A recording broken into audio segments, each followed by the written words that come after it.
Devant nous l'an 2000. Quelques heures nous séparent. N'en parlez pas, m'a-t-on dit.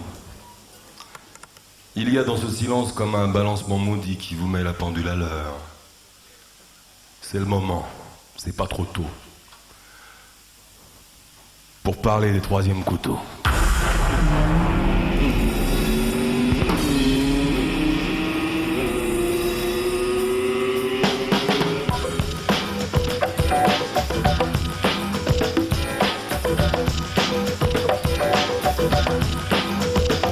Ils ne font rien, ils se situent.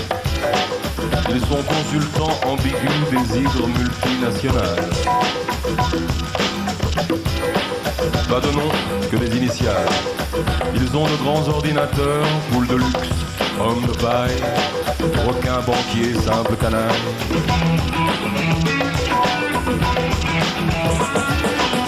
Pas de nom et pas de photo.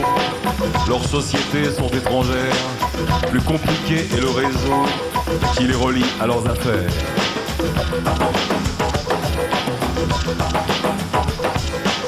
Il était grand, il était beau. Il sentait bon son Lugano, mon gestionnaire.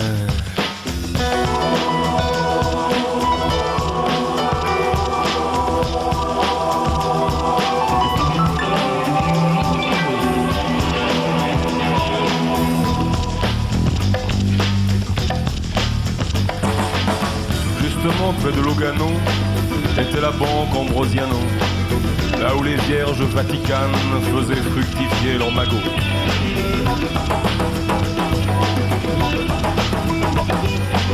Loge P2 dans ses arcanes, deux massifs cardinaux, pour les consultations diaphanes avec de joyeux mafiosos.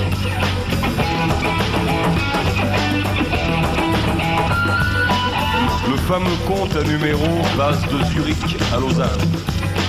De Bâle à Londres, près de Sceaux, rencontra le troisième couteau.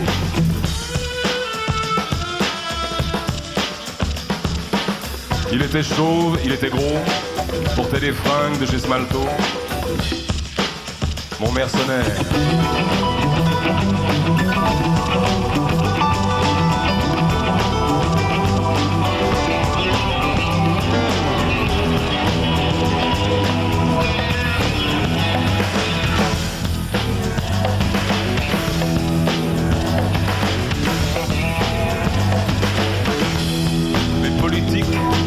Drôles d'oiseaux prennent toujours pour plan de vol les bulletins de la météo. Ils vont toujours où il fait beau.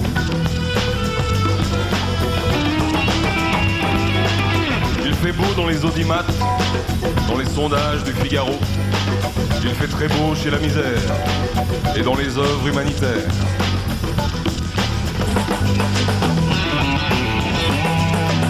Il fait beau sur les droits de l'homme. Il fait beau chez l'intégration, le plein emploi, l'immigration. On se les gèle dans le pognon.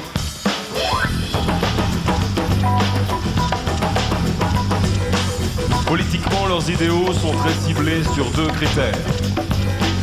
Entre Mad Max et l'abbé Pierre.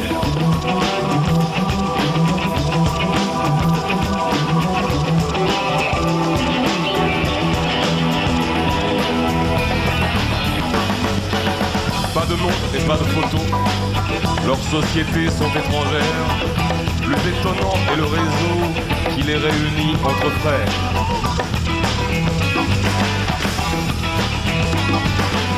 Ils ne font rien, ils se situent. Ils prennent, ils se gavent, ils se tuent. Trivialité derrière les mots. La réussite dans les crocs. Ils sont là à tous les niveaux. C'est le règne des troisièmes couteaux.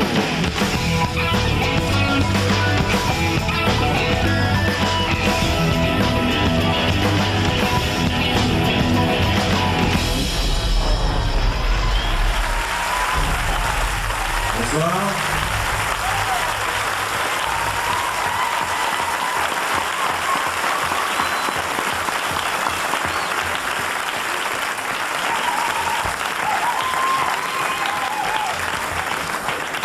Salut Bernard. Ça va? Ça va bien.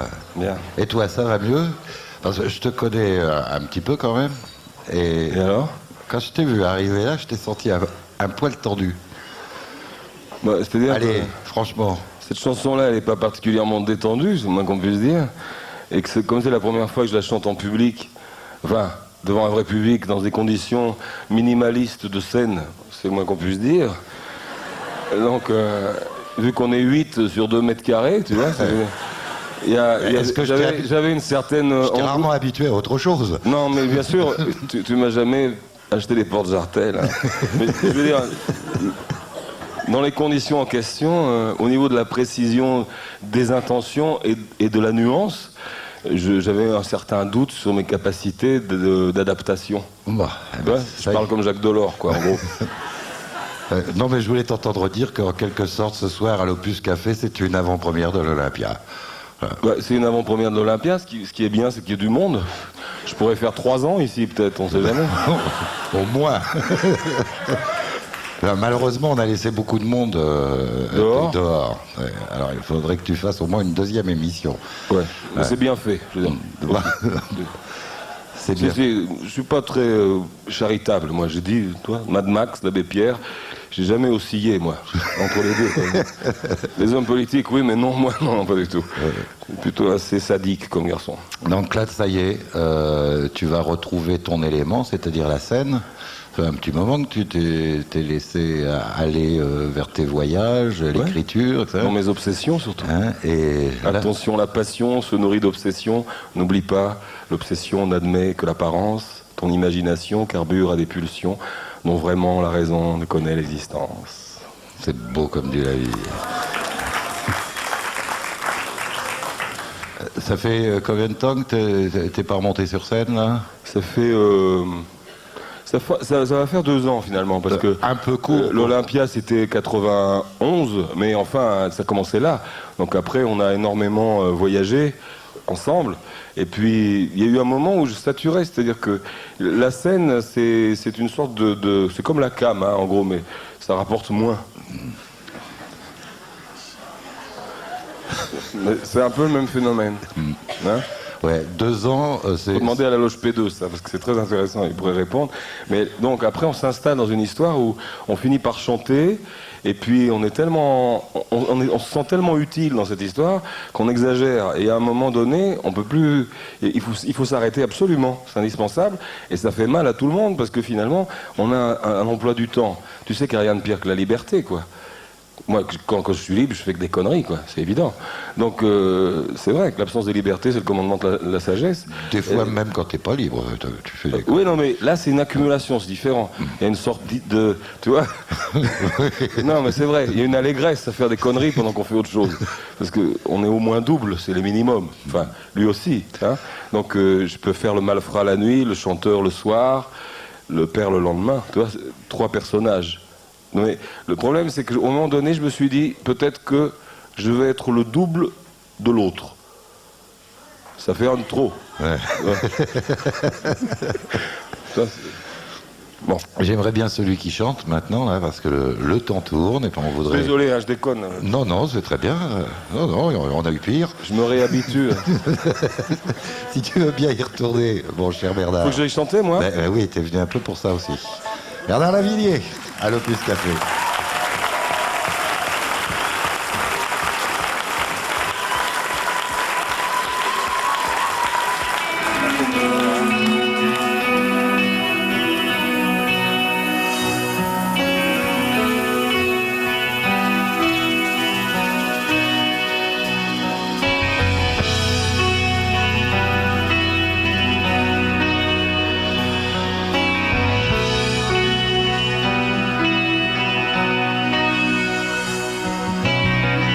Quittant la sombre irréelle, hôtel national,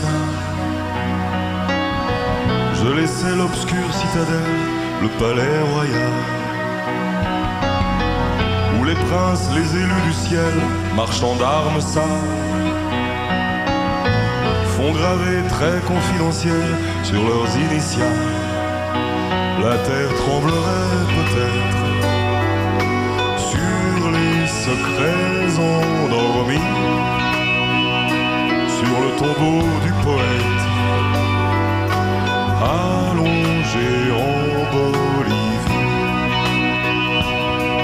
Je savais savais très bien, je ne reverrai plus la beauté, la fange, si t'es corrompu au jardin suspendu, et ce vide étrange, il n'y avait personne sous le soleil de Satan.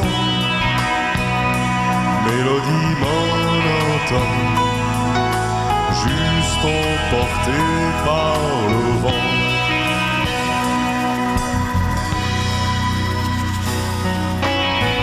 Lolita était sombre et belle, tout au fond du bar.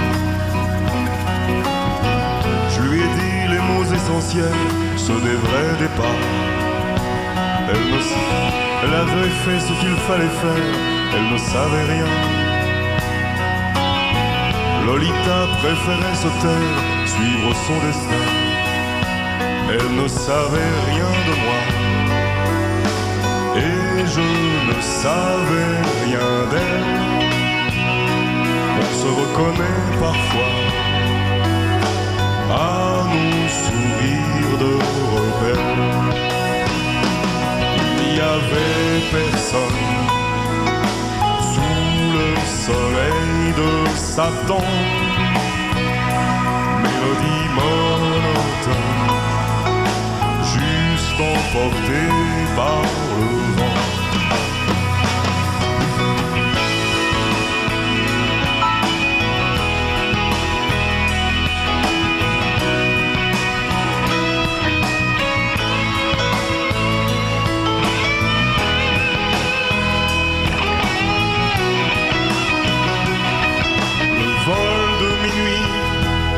Disparu dans le ciel, vers le continent. Elle repartit seule, chanter dans la ruelle la chanson du sang. Il n'y avait personne sous le soleil de Satan. Mélodie monotone, juste emportée par le vent.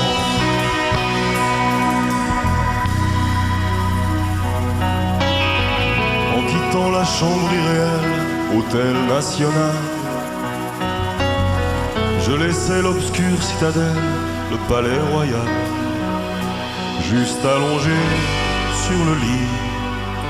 Le troisième homme était mort, en emportant avec lui mes papiers, mon passeport.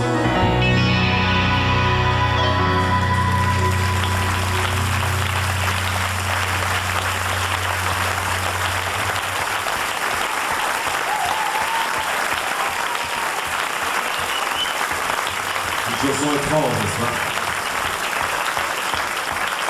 Je vais me déplacer parfois dans le public parce que je m'entends mieux quand je suis là que là. Donc c'est cette raison pour laquelle je me promène parfois. Puis j'aime bien regarder le fond des yeux dans ce qu'il a de minéral. Votre âme, quoi. Donc c'est assez indiscret, hein, évidemment. Mais c'est pareil que Miniasev, la forêt, c'est quelque chose d'assez féminin, d'assez minéral, d'assez dangereux et d'extrêmement présent dans ma tête. J'ai une forêt à l'intérieur, avec un jaguar qui veille.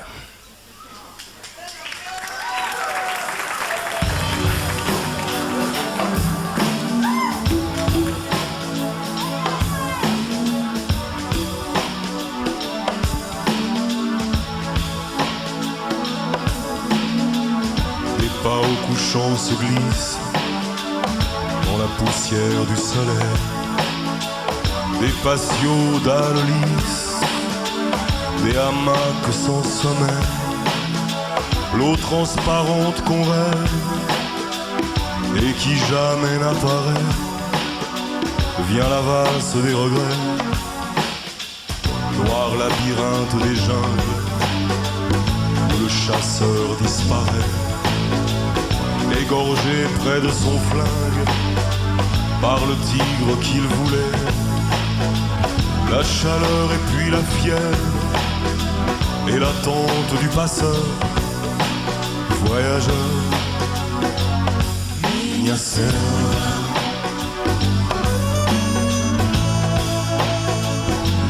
minha selva.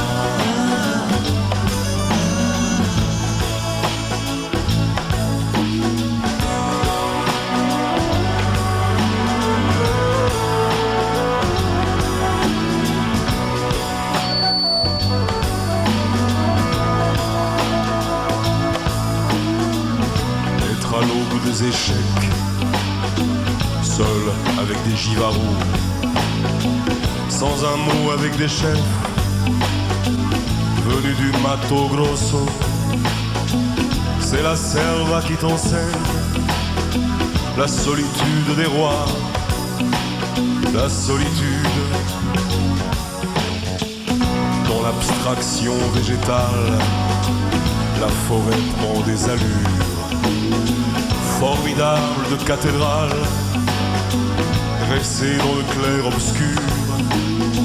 Le temps n'est pas un chantage, il ne prouve pas le vécu. Minha selva, minha selva, minha selva.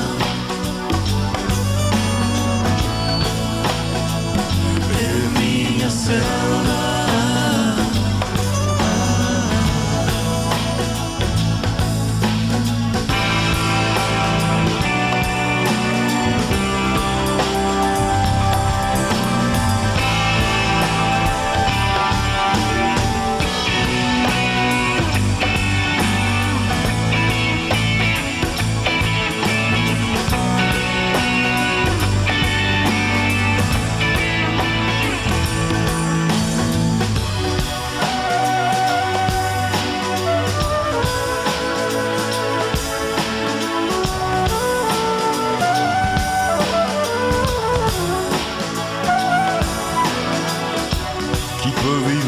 Des hommes qui n'ont pas connu de loi. Je parle de la loi des hommes dont la nature ne veut pas, qui connaissent comme personne tout ce que vous ne saurez pas. La selva, minha selva.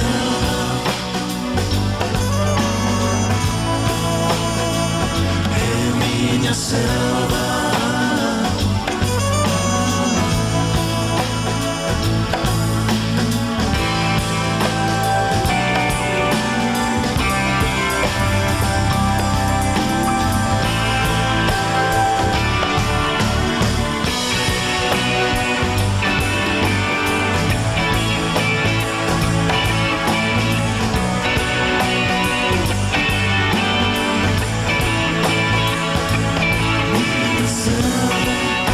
Selva da Amazônia, minha selva do Mato Grosso,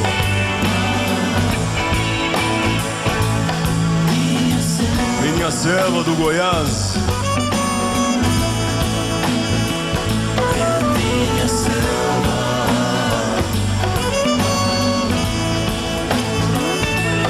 minha selva.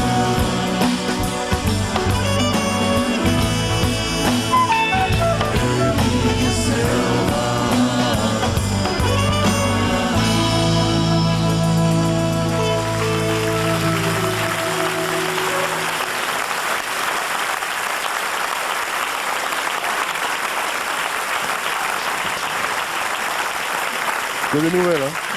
Bernard Lavilliers avec le Ciel Ouais. Plus Café. C'est que des nouvelles chansons, hein. Oui. Uniquement. Et les nouvelles, est-ce que tu te tiens au courant des nouvelles de ce qui se passe dans notre beau pays de France quand tu as ta forêt dans ta tête et quand tu es au bout du monde? Ouais, je vois plutôt des faisans que des jaguars, moi, dans votre forêt à vous. Ouais. Des lapins qui se prennent pour des lions. Mon oncle lui disait toujours, c'est plus facile pour un loup de se faire passer pour un mouton que le contraire. Et ouais. Et qu'est-ce que tu vois en ce moment là autour de toi? Tu t'engages jamais vraiment, hein? On t'a jamais vu soutenir tel ou tel homme politique, flirter quelquefois, mais Flirter, à peine. ouais, à peine. Et puis, te sauver. Bon, t'as roulé une pelle à Jack Lang, quoi, une fois. J'ai la photo. J'ai la photo. Je le garde pour mes vieux jours, pour ma retraite. Ah oui. Je la sortirai un jour. J'ai roulé une pelle à Jack Lang. Ça, c'est très intéressant. J'ai roulé une pelle à Jack Lang. Est-ce qu'il m'embrassait bien? C'est ça l'histoire. Finalement, là est la question. Non, il y avait un proverbe stéphanois qui disait quand le chasseur a pris la proie, c'est lui qui devient le gibier. Donc, en ce moment, c'est exactement ce que je dis dans Troisième Couteau. Ils ne font rien, ils se situent. Pour l'instant, il y a tout un tas de gens qui sont en train de se situer. Et ils ne font rien, mais ils passent leur temps à se situer. Et c'est bien dommage parce que ce pays c'est en train de déraper dans tous les sens, parce que personne ne fait rien. Tout le monde est en train de se situer en se disant est-ce que je dois être sur la photo ou pas? Parce que c'est con d'être sur la photo de celui qui perd. Et une fois que tu es sur la photo, c'est embêtant pour t'enlever, quoi. C'est difficile. Il faudrait avoir un contrôle global de cette totale dérision, quoi. Et bon, alors on nous sort des sortes de lapins, des chapeaux, mais bon, la politique, c'est pas un sujet suffisamment intéressant. L'écriture, la musique et certaines dimensions de l'être humain intérieur, quoi. Le côté maléfique de la nuit, moi, ça m'intéresse plus pour l'instant, franchement. Parce que c'est vraiment comme des nains, tu sais, dans la forêt de Gargamel, un peu.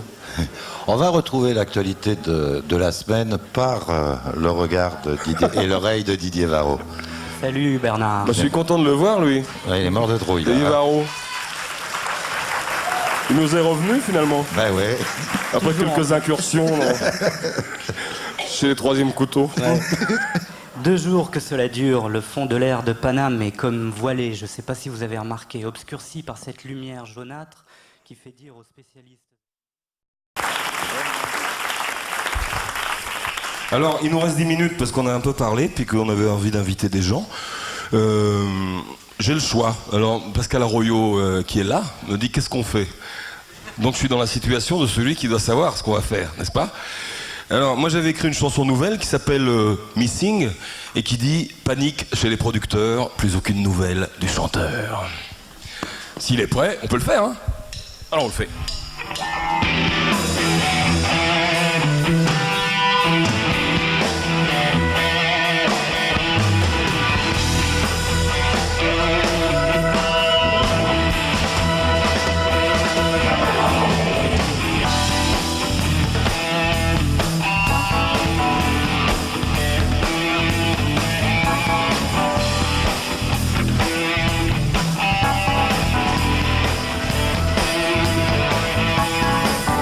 Panique chez les producteurs, plus aucune nouvelle du chanteur. Personne aux fumeries d'opium, au fond du 13e, dans le gang des Kongs. Personne chez les salseros, les fumeurs de crack latinos. Idem dans le ganja system, chez les rastamens de la plaine.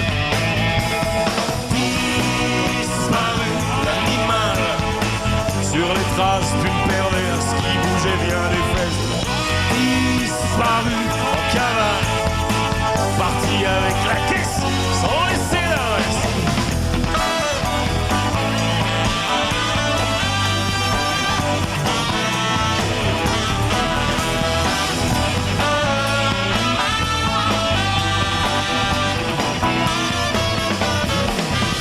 Marco Papazian la guitare.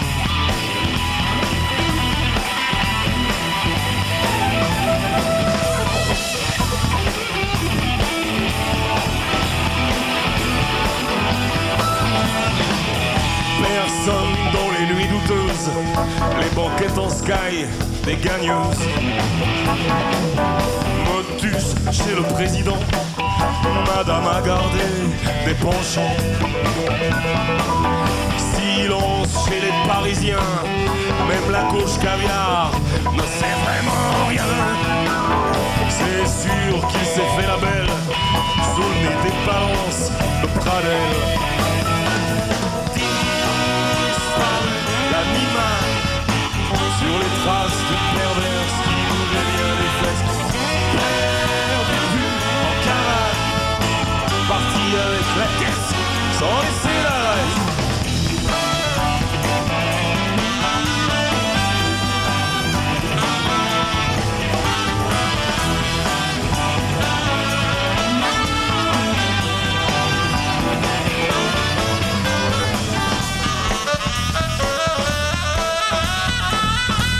saxophone. Pierre Vimont.